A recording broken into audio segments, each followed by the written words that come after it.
John Pollock alongside Jimmy Corderas, and we're counting down to TNA's Destination X Pay-Per-View coming up this Sunday night at 8 p.m. Eastern on pay-per-view. It's been a while since we've done one of these, Jimmy, and TNA has become quite the enjoyable product over the last couple of months. Yes, they have. You know, this is like Bizarro World. I'm actually looking forward to a TNA pay-per-view.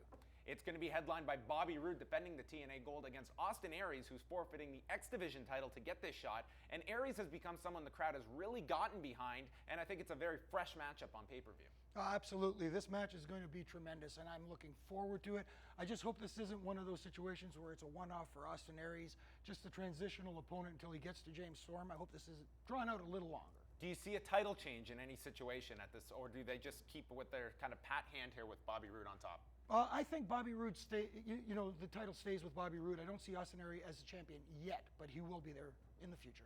We move over down the card to Kurt Angle taking on Samoa Joe. These two had the most successful pay-per-view matchup back in 2008 as part of the Lockdown event. They're going to be paired again here 4 years later, and this is a match that I think is really going to bring out the best of Samoa Joe, who's certainly been lost in the shuffle over the last few years. Absolutely. Like you said, lost in the shuffle.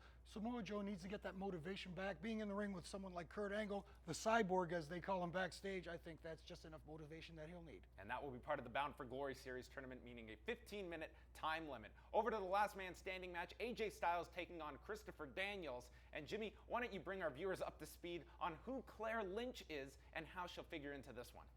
I would love to bring you up to speed, but I'm a little bit confused too. I'm kind of keeping that little Claire Lynch thing to the side, and I'm just going to focus on the match itself because pregnant crack addict. Yeah, basically. Yeah, pretty much. AJ Styles may or may not have fathered the child.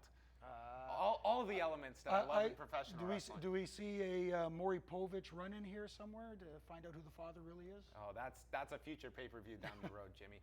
Let's also chat about the X Division title. As we mentioned, it is vacant now with Aries getting the main event slot. So we're going to see 4 singles matches with the winners all advancing to an Ultimate X match later on in the show and the winner taking the X Division title. We don't know all of the contestants as of yet, but they brought back a lot of names from the past and a lot of independent talent that we haven't seen on a national basis before. Yeah, my only problem that I have with this is the fact that why do I care about TNA Gut Check now when you're bringing in independent talent from outside and they're getting a shot and they don't have to earn the shot, so to speak, if you know what I mean. They're already on the pay-per-view. So it's kind of like counterproductive in my opinion. Among those up for grabs going for the title include Sanjay Dutt, Douglas Williams, Zema Ion, and Kid Cash. And it's going to be coming up this Sunday night. TNA presents Destination X. It's going to be airing 8 p.m. Eastern on Viewer's Choice Pay-Per-View in Canada. And you can follow at Jimmy Corderas and at Law Radio during the show for our live thoughts. And then next week, we will be recapping Destination X as TNA goes for a big home run with a very strong card on tape.